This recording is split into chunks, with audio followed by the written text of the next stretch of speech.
Do you guys ever thought of managing your finance better in 2026? Plan ചെയ്യാൻ വേണ്ടി ഞാനൊരു rule പറഞ്ഞുതരാം. 50-30-20 rule. ഒരിക്കലും നിങ്ങളുടെ സാലറി ഇൻക്രിമെന്റ് അല്ലെങ്കിൽ സാലറി ഹൈക്ക് എന്ന് പറയുന്നത് എക്സ്പെൻസ് ഹൈക്കായി മാറും. New year is the best time to reset your finance.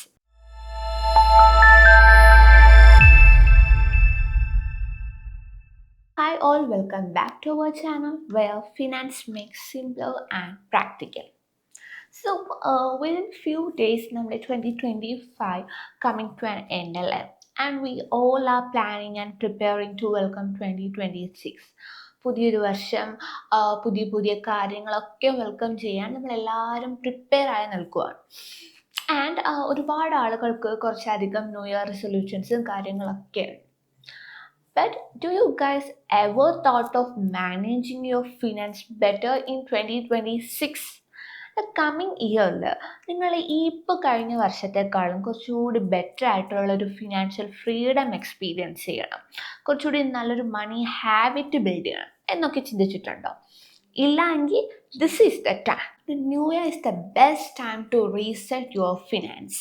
Finance മാത്രമല്ല, നമ്മുടെ എല്ലാ കാര്യങ്ങളും റീസെറ്റ് ചെയ്യണം, അല്ലെങ്കിൽ ഒന്നും കൂടി ഒന്ന് പോളിഷ് ചെയ്ത് റീസ്റ്റാർട്ട് ചെയ്യണം എന്ന് നമ്മൾ ചിന്തിക്കുന്ന ഒരു ടൈമാണ് നമ്മുടെ ന്യൂ ഇയർ എന്ന് പറയുന്നത്.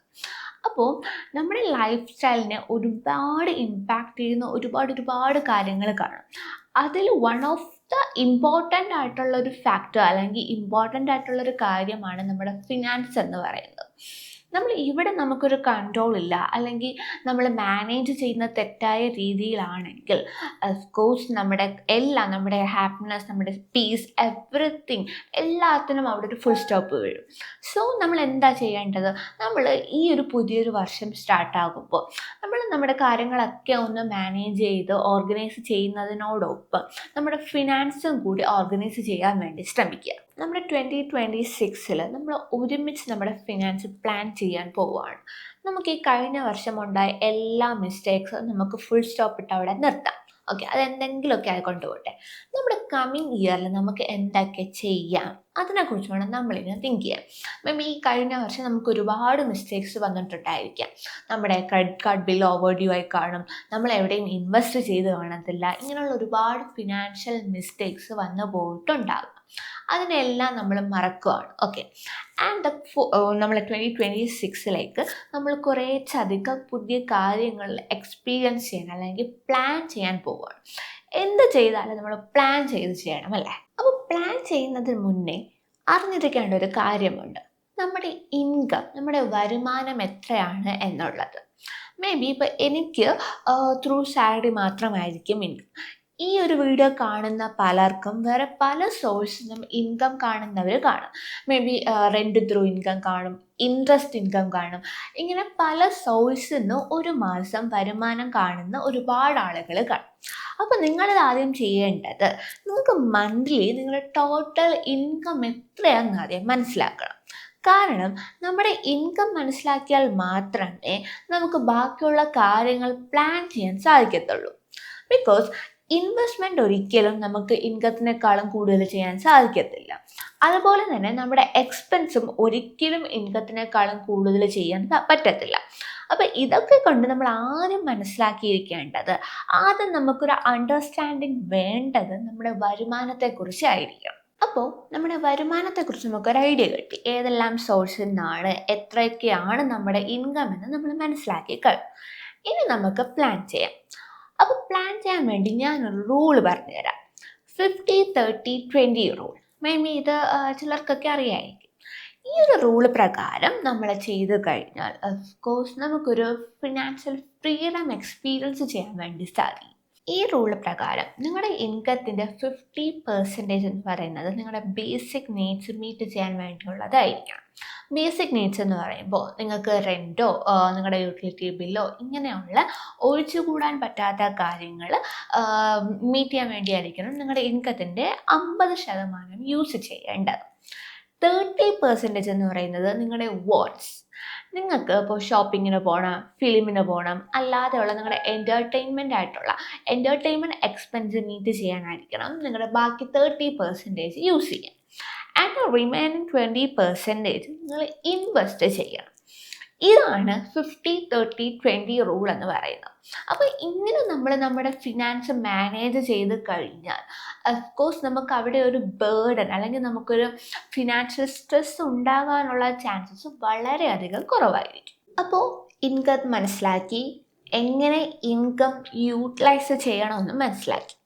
ഇനി ഞാൻ പറയാൻ പോകുന്നൊരു പോയിന്റ്, ഇവിടെ ഒരു കോംപ്രമൈസും ഇല്ല. ഓക്കെ, അതാണ് എമർജൻസി ഫണ്ട്.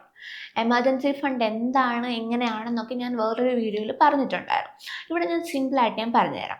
എമർജൻസി ഫണ്ട് എന്ന് പറയുന്നത് സിംപ്ലി നമ്മുടെ 6 month എക്സ്പെൻസ്, മിനിമം നമ്മുടെ 6 month എക്സ്പെൻസ് മീറ്റ് ചെയ്യാനുള്ള ഒരു ഫണ്ട് ആയിരിക്കണം, ലിക്വിഡ് ഫണ്ട് ആയിരിക്കണം എമർജൻസി ഫണ്ട് എന്നുള്ളത്. ബിക്കോസ് നമ്മുടെ ജോലി പെട്ടെന്ന് നഷ്ടപ്പെട്ട് കഴിഞ്ഞു, അല്ലെങ്കിൽ നമുക്ക് മന്ത്ലി കിട്ടിക്കൊണ്ടിരുന്ന ആ ഒരു വരുമാനം പെട്ടെന്ന് സ്റ്റോപ്പായി, അങ്ങനെ ആണെങ്കിൽ നമ്മുടെ ഞാൻ ആദ്യം പറഞ്ഞ ആ ഒരു ബേസിക് നീഡ്സ് മീറ്റ് ചെയ്യാനുള്ള ആ ഒരു ഫണ്ട് നമ്മുടെ കയ്യിൽ കാണും. അല്ല എങ്കിൽ നമുക്ക് അവിടെ പെട്ടെന്ന് നമ്മൾ ഒരു ഫിനാൻഷ്യൽ പാനിക് ഉണ്ടാവാം, സ്ട്രെസ് ഉണ്ടാവാം, വല്ലാത്തൊരു ബേർഡൻ ഫീൽ ചെയ്യും. അപ്പോൾ ഇങ്ങനെയാണെങ്കിൽ, അല്ലെങ്കിൽ ഈ ഒരു ഫണ്ട് നമ്മുടെ കയ്യിലുണ്ട്, ഒരു എമർജൻസി സിറ്റുവേഷൻ വന്നു കഴിഞ്ഞാൽ നമുക്ക് എടുത്ത് ചിലവാക്കാനുള്ള പൈസ നമ്മുടെ കയ്യിലുണ്ട്, അത് അറ്റ്ലീസ്റ്റ് മിനിമം നമ്മുടെ ഒരു 6 month എക്സ്പെൻസ് മീറ്റ് ചെയ്യാനുള്ളൊരു ഫണ്ടിനെയാണ് നമ്മൾ എമർജൻസി ഫണ്ട് എന്ന് പറയുന്നത്. സോ ദാറ്റ് നമുക്ക് ആ 6 മാസം നമുക്ക് വലിയൊരു ഒരു എന്താ പറയുക, ഒരു ഫിനാൻഷ്യൽ ബുദ്ധിമുട്ട്, ഒരു ബേർഡൻ നമുക്ക് ഫീൽ ചെയ്യാതെ ആ ഒരു 6 മാസത്തിനുള്ളിൽ നമുക്ക് സൊല്യൂഷൻസ് കണ്ടെത്താൻ സാധിക്കും. അപ്പോൾ എമർജൻസി ഫണ്ട് എന്നുള്ളത് ഒരിക്കലും ഒഴിച്ചുകൂടാൻ പറ്റാത്തൊരു കാര്യമാണ്. ബിക്കോസ് നമ്മുടെ ജോലി, നമ്മുടെ വരുമാനം, ഇതിനെ ഒന്നും നമുക്ക് ഒട്ടും പ്രെഡിക്റ്റ് ചെയ്യാൻ പറ്റത്തില്ല. എപ്പോൾ വേണേലും നിൽക്കാം, അല്ലെങ്കിൽ എന്ത് വേണേലും സംഭവിക്കാം എന്നുള്ളൊരു കാര്യമാണ്. അപ്പോൾ നമുക്ക് അതിന് വേണ്ടിയുള്ളൊരു മുൻകരുതലാണ് ഈ എമർജൻസി ഫണ്ട് എന്നുള്ളത്. ഇവിടെ നമുക്ക് ഒരു കോംപ്രമൈസും ഇല്ല. ഈ വരുന്ന പുതിയ വർഷം ഒരു 2026 നിങ്ങൾക്ക് സാലറി ഹൈക്ക് കിട്ടി, നിങ്ങൾ എന്ത് ചെയ്യും? ഒരിക്കലും നിങ്ങളുടെ സാലറി ഇൻക്രിമെൻ്റ് അല്ലെങ്കിൽ സാലറി ഹൈക്ക് എന്ന് പറയുന്നത് എക്സ്പെൻസ് ഹൈക്കായി മാറില്ല. Salary hike is equal to investment ഹൈക്കാക്കി മാറ്റുക. 500 1000 ആയിക്കൊണ്ട് പോട്ടെ, ആ കിട്ടിയ ആ ഒരു ഇൻക്രിമെൻ്റ് എമൗണ്ട് എന്ന് പറയുന്നത് നിങ്ങൾ ഇൻവെസ്റ്റ് ചെയ്യാൻ വേണ്ടി ശ്രമിക്കുക. അല്ലാതെ ഓക്കെ എനിക്കിപ്പോൾ സാലറിയിൽ 1000 രൂപയും കൂടി കൂട്ടിക്കിട്ടി, അല്ലെങ്കിൽ എനിക്കിപ്പോൾ എൻ്റെ ഒരു ഇൻകം 1000 രൂപയും കൂടി അഡീഷണലി കിട്ടുന്നുണ്ട്, അപ്പോൾ എനിക്കിനി എല്ലാ മാസവും ഫിലിമിന് പോകാം, ഷോപ്പ് ചെയ്യാം എന്നുള്ള രീതിയിലേക്ക് പോകരുത്. അത് മാറ്റി വെച്ചുകൊണ്ട് നിങ്ങൾ ആ ഒരു 1000 രൂപ ഒരു SIP ആയിട്ട് ഇൻവെസ്റ്റ് ചെയ്യുക, അല്ലെങ്കിൽ നിങ്ങളത് എവിടെയെങ്കിലും സേവ് ചെയ്യുക. ഇങ്ങനെ നിങ്ങളുടെ ഹൈക്ക് എന്ന് പറയുന്ന ഒരു കോൺസെപ്റ്റ് നിങ്ങൾ ഇൻവെസ്റ്റ്മെൻറ്റ് ഹൈക്കാക്കി മാറ്റുക. അപ്പോൾ നിങ്ങൾ ഇത്രയും കാര്യങ്ങൾ ചെയ്തു. ഇനി ചെയ്യേണ്ടത് നിങ്ങൾ മന്ത്ലി ഒരിക്കൽ നിങ്ങളുടെ എക്സ്പെൻസ് ട്രാക്ക് ചെയ്യുക എന്നുള്ളതാണ്. ഡെയിലി ചെയ്യണമെന്നില്ല, എല്ലാ മാസവും ഒരു പ്രാവശ്യം നിങ്ങളുടെ എക്സ്പെൻസസ് എല്ലാം നിങ്ങളുടെ കൺട്രോളിലാണോ നിങ്ങളുടെ എക്സ്പെൻസ് പോകുന്നത്, നിങ്ങളുടെ SIP ഇൻവെസ്റ്റ്മെൻറ്റ്സ് ഒക്കെ കറക്റ്റായി പോകുന്നുണ്ടോ എന്നുള്ളത് കറക്റ്റായിട്ടൊന്ന് ട്രാക്ക് ചെയ്ത് പോകും.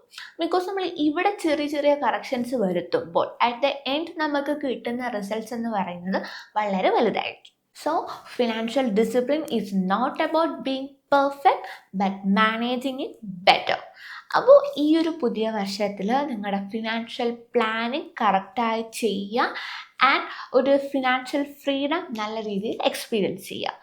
I hope this video is really useful for you all. If you like this video, please do share and subscribe our channel. Thank you.